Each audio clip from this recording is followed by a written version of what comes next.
You've made me feel things that I never thought possible. These videos are satiric reviews. You don't have to agree, but don't bitch about it.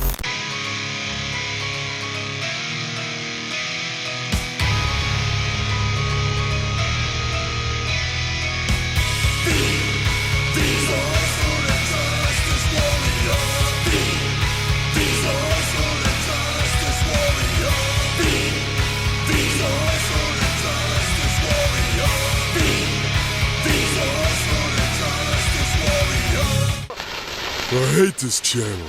Hey there, I'm Social Injustice Warrior Vin Fuso, and man, what was up with AJ Lee? Don't get me wrong, she was a shimmer of light in dark times in women's wrestling, in the WWE. And an argument can even be made that she helped usher in the women's revolution in that company. She constantly brought attention to a division that was floundering at the time, becoming the face of the women's roster and being pushed into major storylines her coworkers didn't necessarily get.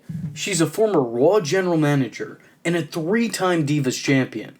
OMG, you guys. I just watched last night's episode of Total Divas.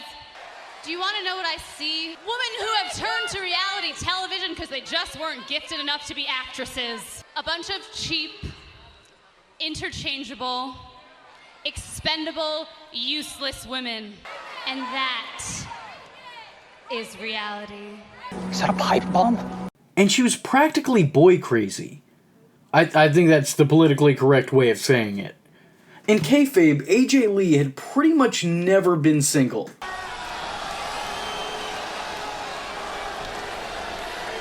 Avert your eyes, you perv. Not very hygienic. That's all I'm gonna tell you. I guess you could say that she was the Vince McMahon of her generation. So join me in taking a look back at the many past flings of AJ Lee. It all started with a kissing contest held in NXT, and the fuck did I just say? Yes, that NXT. But also, not that NXT. It's confusing. Long story short, originally it was a fake game show with challenges for up-and-coming talent before they'd made it onto the main roster. It was a competition and the winner would go on to become a real WWE superstar.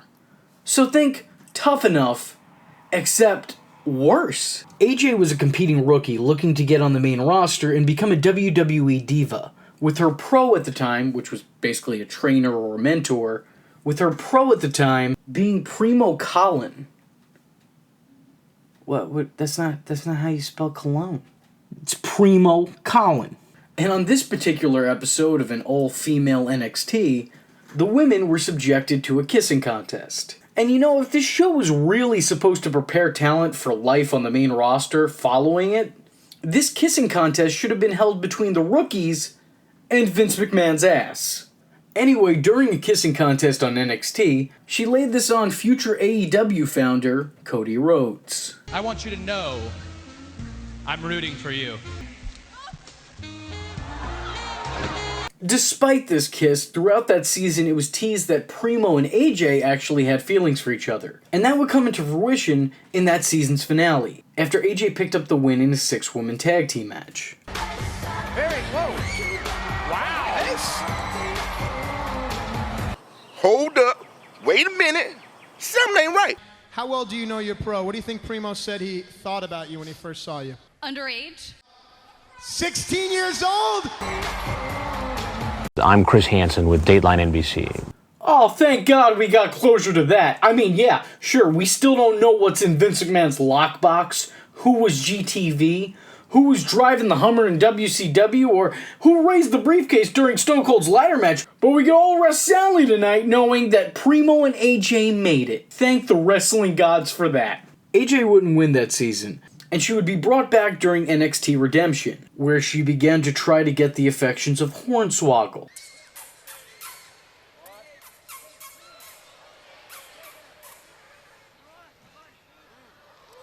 Oh, good.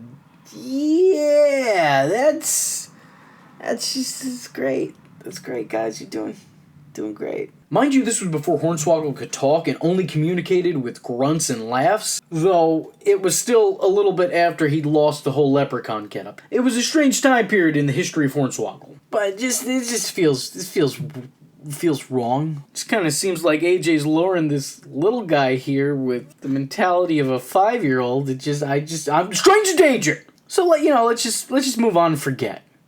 Like WWE's creative department. Later that same year, AJ became the on-screen girlfriend of Daniel Bryan, who she very quickly professed her love for. D-Bry wouldn't reciprocate the feeling and avoided saying it back. As Daniel began a heel turn, he'd consistently mistreat his girlfriend, and despite him constantly demeaning her or blaming her for his losses or lack of success, AJ remained very loyal to the Dazzler. Tell everyone what it's like to be in love with the World Heavyweight Champion. Well, from my point of view... AJ, shut up. Well, first of all, I have a match tonight. And Daniel's gonna be in my corner, and I'm so... Just answer the question. This dress you bought me, I don't think it fits right. Could you just turn around real quick? Yeah, the dress just looks so much better on the mannequin. Danny's so... We discussed we are not calling you Danny in public. It's Daniel. That's why he's out here. And look at AJ. Nicky down, Nicky down, Nicky down. AJ wins. And that's what I'm talking about. That's what I'm talking about. It's a little personal. It's true, isn't it? It's true. Daniel Bryan is a great lover. Oh, thank you. You know what? She followed my advice pretty good, but not exactly perfectly. I need to be with a champion. That's what I deserve. I deserve to be with a champion. Bryan even tossed her under the bus.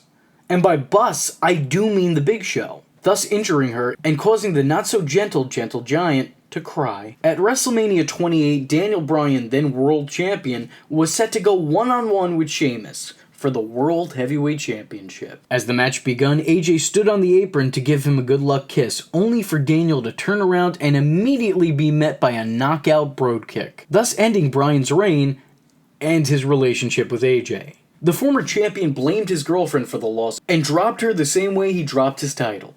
Daniel, you are a great wrestler, and you are a great person. We are all here right now to support you. Support me? You cost me my World Heavyweight Championship. All because you just had to have that kiss. You asked. No, you do not get to rewrite this story and make me the bad guy. I will never let you ruin my life like that ever again. So go. Please, let's just go backstage and talk and... No, we are through. AJ would try time and time again to gain the affections of the American Dragon, but it just would come to no avail. AJ, the ex-girlfriend of Daniel Bryan.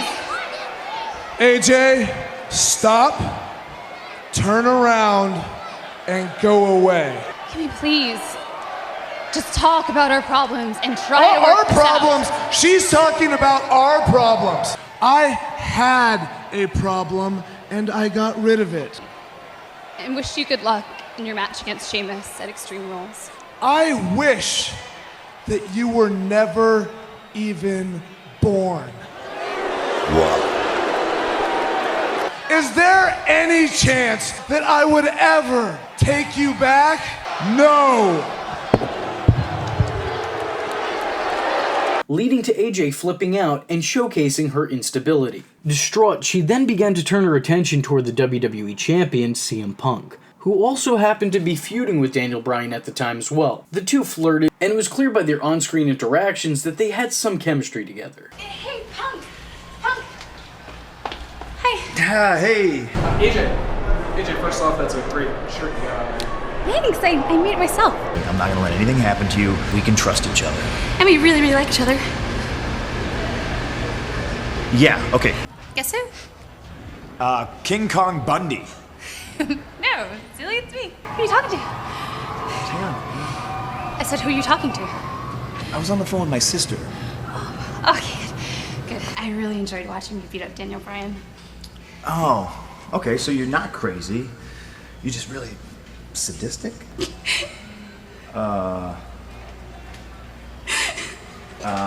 Okay. What's he like most about CM Punk? He's just a great person, you know? We like the same comics. Neither of us believe in doing drugs or drinking. We have a lot in common.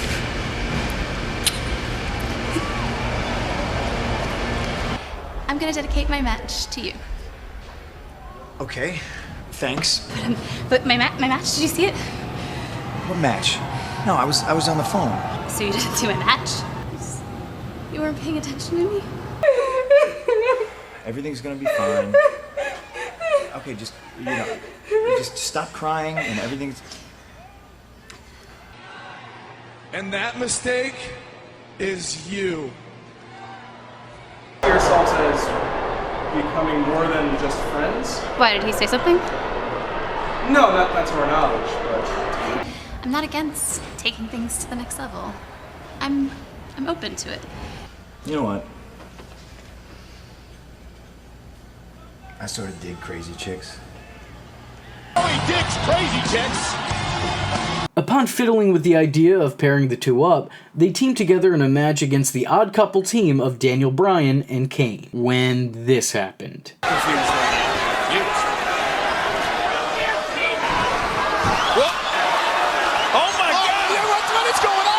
Is one of the most unusual moments in the history of Monday Night Raw. You're not seeing that wrong either.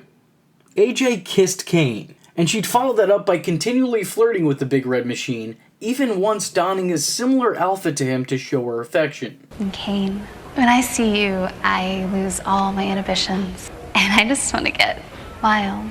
And I'm happy that you're here. I'm not exactly boyfriend material. Our relationship is unconventional. I don't do relationships.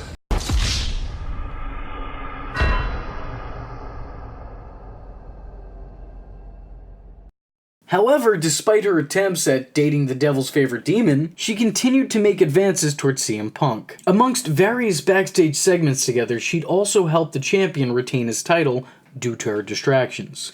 AJ would even become special guest referee in a match between Daniel Bryan and CM Punk, a match for Punk's WWE Championship at Money in the Bank. This match would lead to Daniel Bryan trying to get AJ back in order to persuade her to help him win. But unfortunately for him, her Stockholm Syndrome had worn off at the time, and she'd since taken a bigger interest in the straight-edge superstar. Taking offense to what she assumed was disinterest, AJ would set up a table and put both CM Punk and Daniel Bryan through it, but not before laying a kiss on the Second City Savior.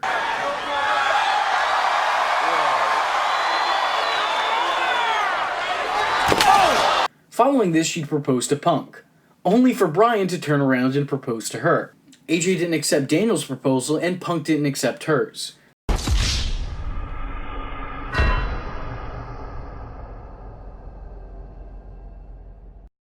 She'd go on to referee the match fairly, with Punk retaining his title in the end. Daniel Bryan would later propose to her again, and this time it was an offer that she didn't refuse. A wedding was set for the 1000th episode of Raw, which led to AJ turning him down as Bryan only wanted to commit to her to be able to commit her.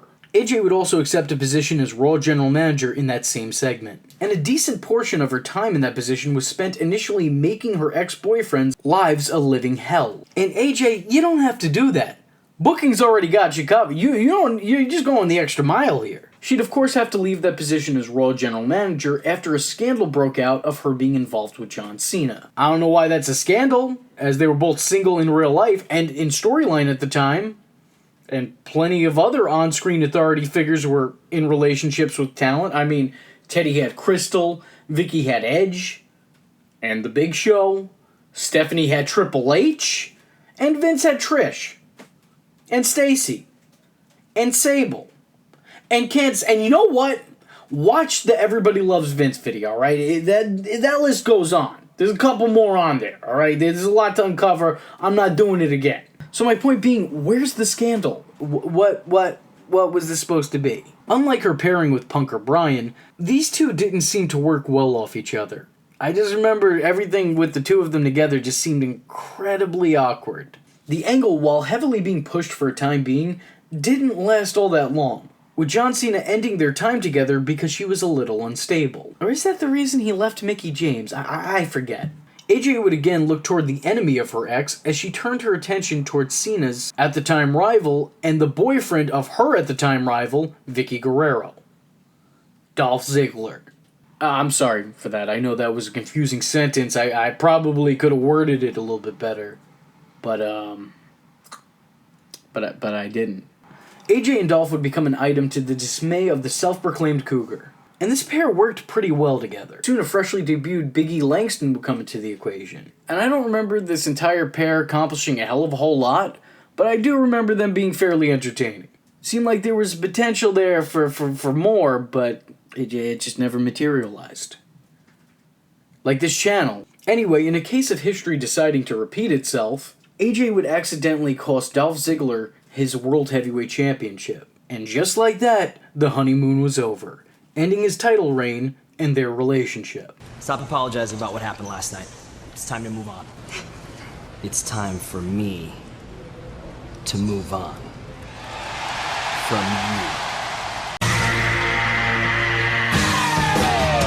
And that is the end of all of that. Well, let me tell you something, brother. You're watching the Social Injustice Warrior, V Infuso's channel, dude. So if you like the words that came out of his mouth hole, and you too want to become a V-tard, don't forget to like and subscribe, and click that little bell icon to get updates and notifications. Ooh, tell him what up, Mach. Ooh, yeah. Follow the man on Twitter, yeah, because we all know it's not stalking if it's on the internet, yeah.